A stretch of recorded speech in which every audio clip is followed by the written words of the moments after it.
आगरा में कड़ाके की ठंड से लोग ठिठुर रहे हैं। पिछले दिनों से कोहरा है और शीतलहर से लोगों की कपकपी छूट रही है। वहीं ठंड के लिए कोई सरकारी इंतजाम नहीं किए गए हैं। गरीब और असहाय लोग ठंड में ठिठुरने को मजबूर हैं। लोग इतनी ठंड में फुटपाथ पर रात बिताने को मजबूर हैं। रैन बसेरे में अलाव की कोई व्यवस्था नहीं की गई है। साथ ही एसएन मेडिकल कॉलेज और जिला अस्पताल में भी अलाव के कोई भी इंतजाम नजर नहीं आते हैं। ऐसा मेडिकल कॉलेज में तीमारदार बाहर सोने के लिए मजबूर हैं।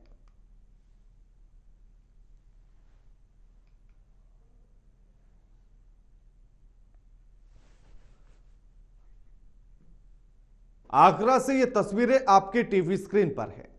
ये तस्वीरें सर्द रातों की हैं और ये तस्वीरें उन लोगों की हैं जो घर से बाहर चंद रुपए कमाने के लिए तो निकले, लेकिन घर पर छत ना होने की वजह से सर्द रातें इनकी सबसे बड़ी दुश्मन सी नजर आने लगी। सरकार ने दावे तो तमाम किए, लेकिन इनके रुकने के लिए रैन बसेरे तक का इंतजाम ना कर सकी। और रैन बसेरों का अगर इंतजाम हुआ तो उसके भीतर फिर अलाव की व्यवस्था नहीं हो सकी। यानी कि एक चीज मिली तो दूसरी चीज से इन्हें महरूम ही रहना पड़ा। अब सोचिएगा कि फुटपाथ पर सोने के लिए ये लोग मजबूर हैं। इतनी सर्द रातें कि जब आप अपने घर से बाहर निकलते हैं तो एक के बाद एक कपड़ों के कई लेयर अपने शरीर के ऊपर चढ़ा लेते हैं। मोटे मोटे स्वेटर, जैकेट्स, और उन जैकेट्स में हाथ आप अपने रख सकते हैं, लेकिन बाहर निकालते हैं तो जरूर सोचना पड़ता होगा कि हाथ को जेब से बाहर निकालूं या नहीं।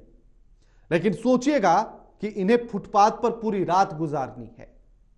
एक पतली सी चादर में उसी ठिठुरती हुई, उस कपाती हुई रात में इनको अपनी नींद पूरी करनी है, ताकि सुबह उठें तो फिर अपने काम पर जा सकें और फिर एक दिन की रोटी का जुगाड़ हो सके।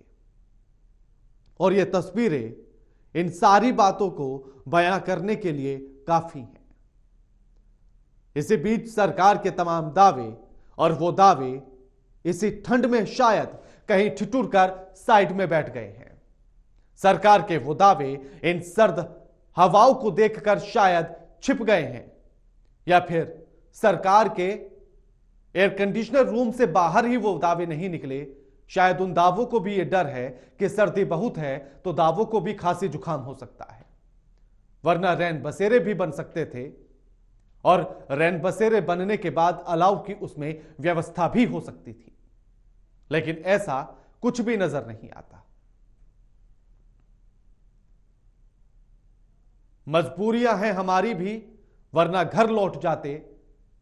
यूं सर्द रातों को रास्तों पर गुजारना हमें भी अच्छा नहीं लगता।